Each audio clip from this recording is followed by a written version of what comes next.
Well, good afternoon, everyone. It is around mid-May here in Kentucky.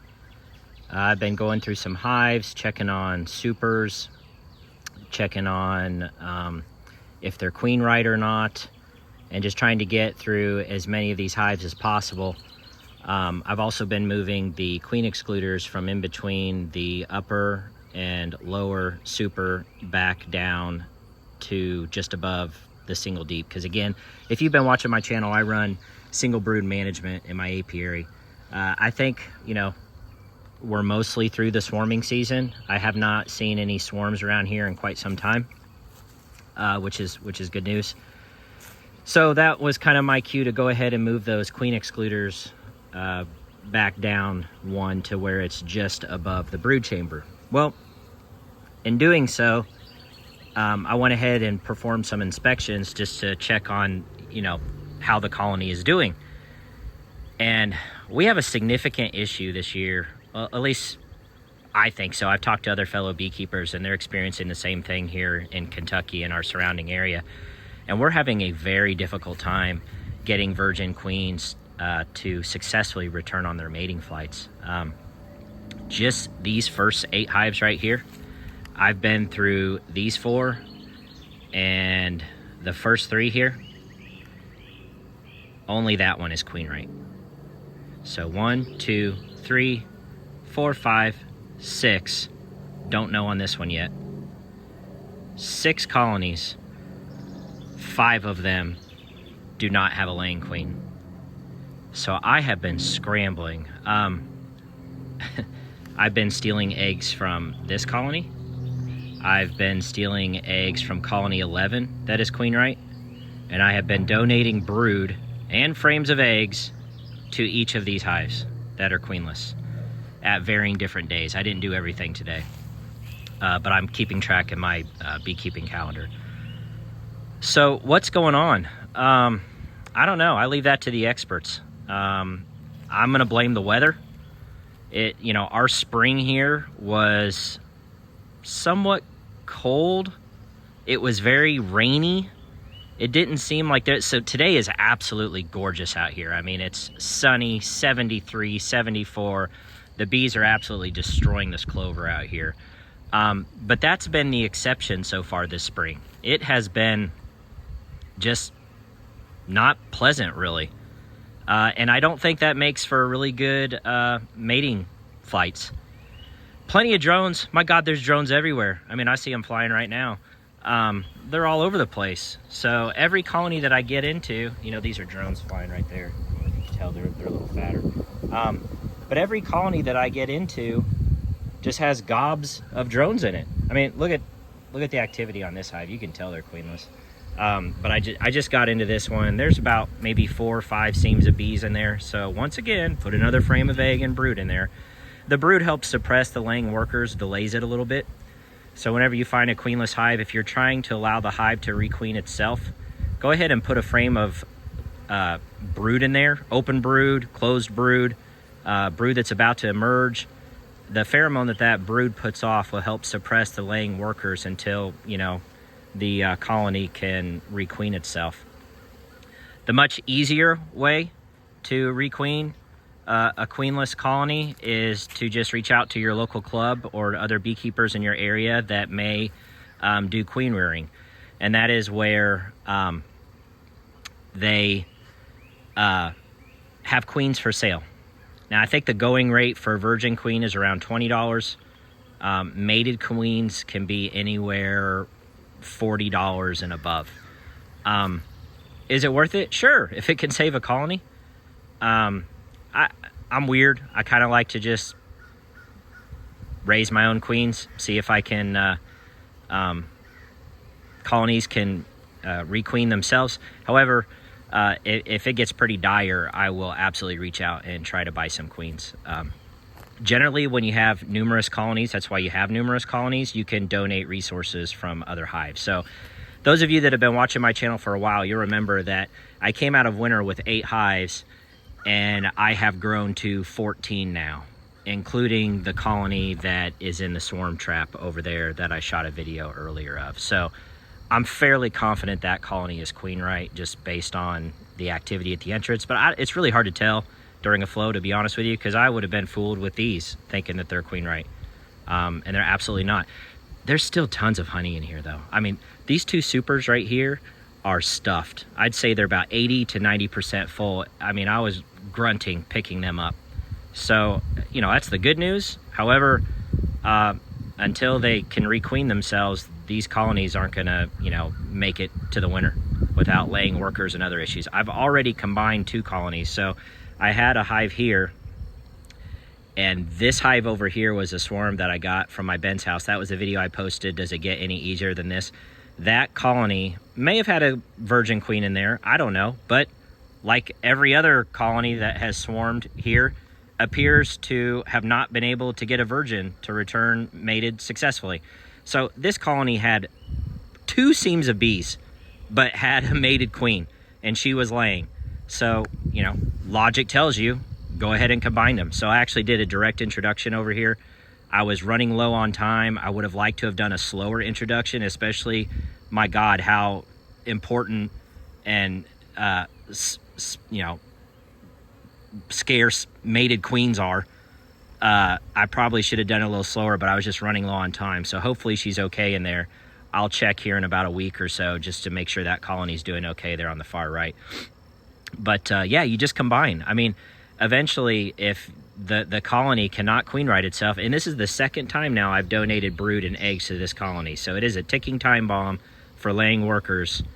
I'm keeping an eye on them, but I'm really trying to let them requeen themselves. But we're supposed to have a lot of beautiful weather this week and the next week, of course, if it's a frame of eggs. Bare minimum, if they choose 3 or 4 day old larvae, I think the bare minimum is 10 days for a virgin to emerge. So we're really talking about 2 weeks before hopefully she can go on any mating flights, and God willing, the weather's going to cooperate. But man, it's just been one heck of a year. Like, you know, I've only been at this 3 years, but I've not experienced anything. I've done several splits and caught swarms with virgins in there, and I've not had this much trouble trying to get queens to return to the hive.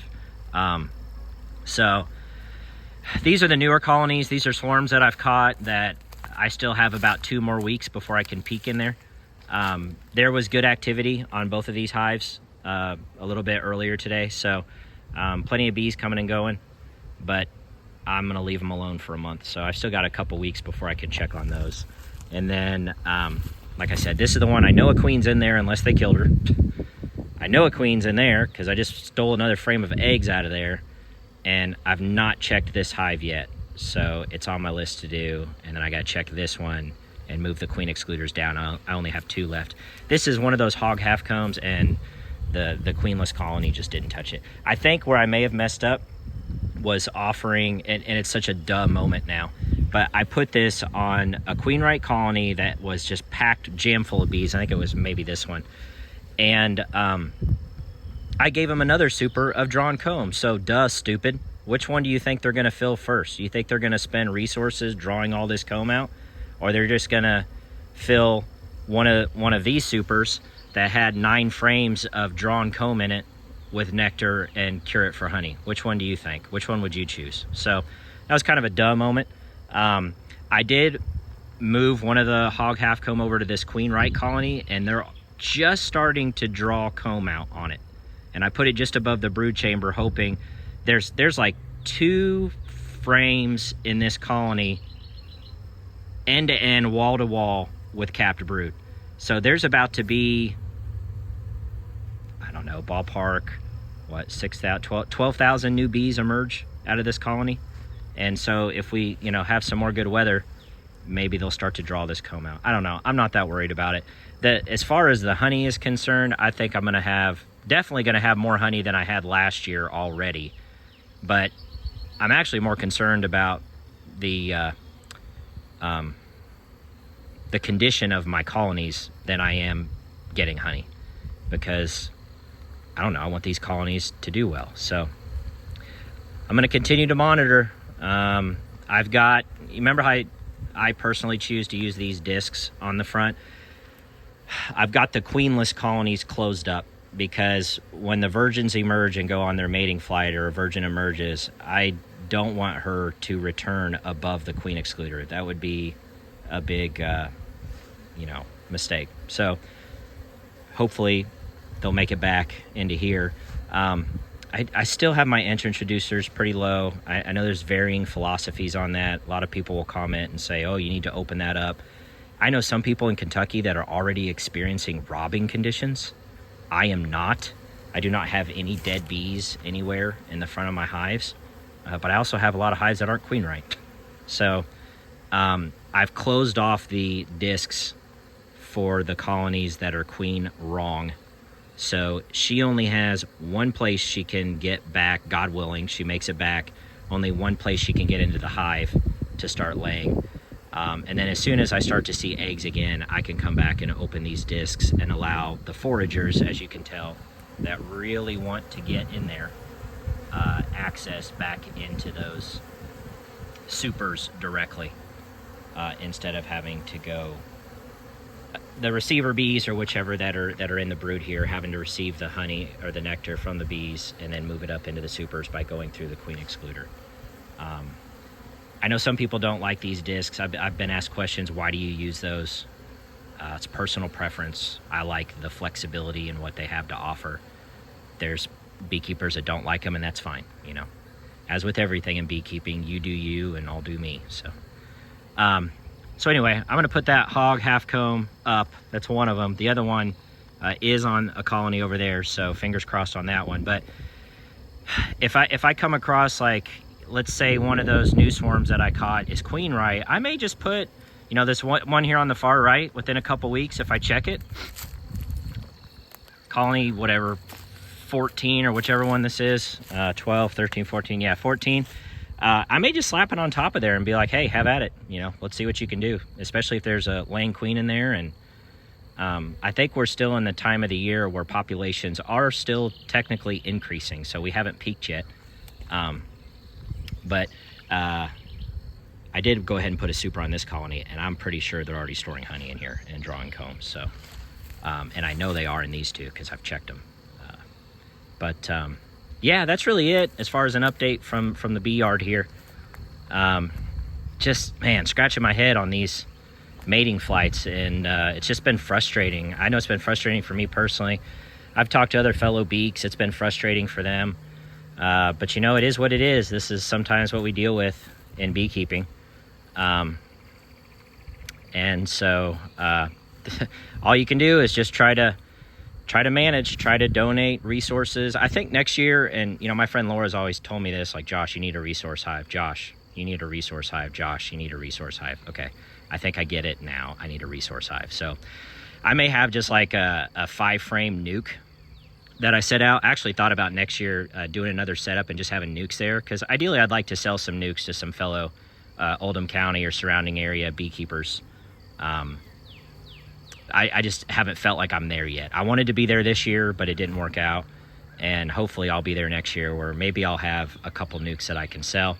But I do want to have one that's like a resource hive where I can just keep stealing frames of eggs from that hive. It's essentially what I've been doing to hive number 11 over there, quite honestly. So I continue to set, that poor hive backwards by stealing frames of eggs from her to donate to 6 other freaking colonies out here. So, oh well. The good news is today it was nice to come out here and see the bees just ripping. I mean, they were flat on it. So there's something flowing somewhere. What, I know there's this clover. I've seen bees on it. So I don't know if that's what they're after. I do have a tulip poplar in my backyard. I'm going to plant some more. I was going to check to see if that's blooming. I'll sell some posts where people were saying tulip poplar's blooming. I was going to go check that and then see if there's anything else flowering right now. But it seems like they're on something. So there's a little bit of a flow going on today. But yeah, so I don't know. This queen thing is frustrating though. So hopefully these colonies can get it sorted out. If not, yeah, I'm just going to be scrambling trying to find somebody that raises queens that I can buy some from. So, but yeah, that's it for the update today. Just wanted to give you all a quick update on how the bees are doing and what I've particularly have been doing through the hives. So thanks for watching, and I'll see you guys on the next video.